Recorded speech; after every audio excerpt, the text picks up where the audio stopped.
Ito ang pinakastig na sofa na makikita mo sa buong buhay mo.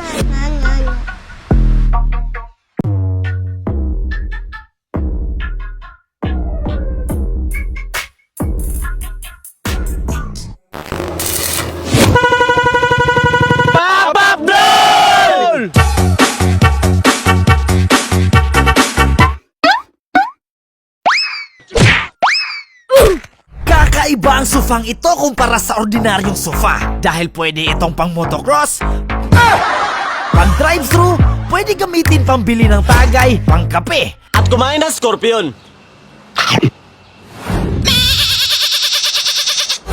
Paano nga ba naging ganito kaastig ang ating sofa? galing ito sa maayos na e-bike na aming dinismantol. Sino pa nga ba ang gagawa ng ganitong klaseng kalokohan? Stick to this video dahil ipapakita ko sa inyo ang mga nakakaaliw na kaganapan sa sofang ito. This could be fun. Gusto ko lang maging totoo. Nag-hire po ako ng mga eksperto. Pinutol namin ang e-bike para mas umikli at winelding na pahugis sofa. Day 2! So ngayon susubukan natin kung ano ang maging resulta ng ating partial product.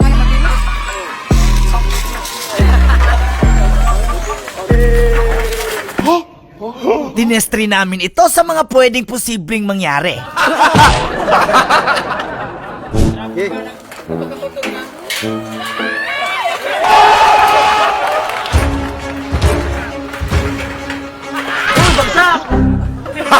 Ang problema, yung bangko medyo nakapoint siya pataas, kaya mas madaling matumba. Yun ang ating babaguhin. Pagkatapos ng mga pag-repair, sinunod namin ang pag-upholstery. At dahil customized, hindi ito naging madali. Umabot rin ito ng mga 3 araw. Ito yung steering wheel, ito yung pop-up.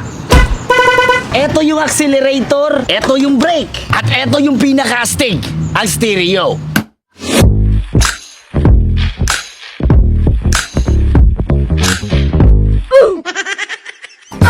Let's go!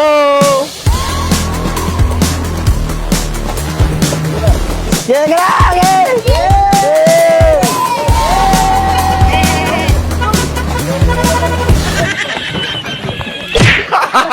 Gago! Ngayon, susubukan natin sa drive-thru.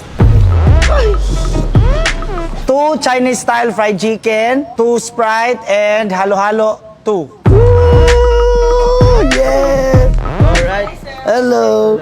608. Mission success! Ma'am, okay ma'am. Okay ba? Ayos! Ayos. Anting! Napakaangas, tol. Idol! Idol. Hoy, sa mga tao dyan na nanonood nito, mga gago lang gumagawa nito. At di kayo makapaniwalang sinubukan namin ito sa racetrack ng motocross.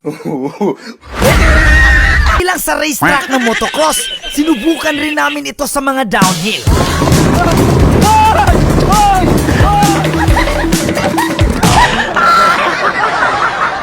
Alimali! Tikit! Mga bobo!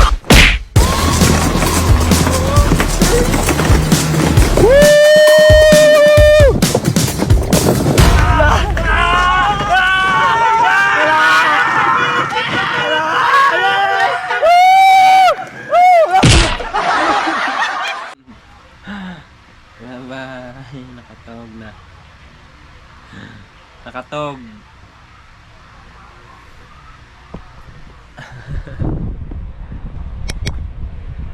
Nakatog ang baby nagtanaw.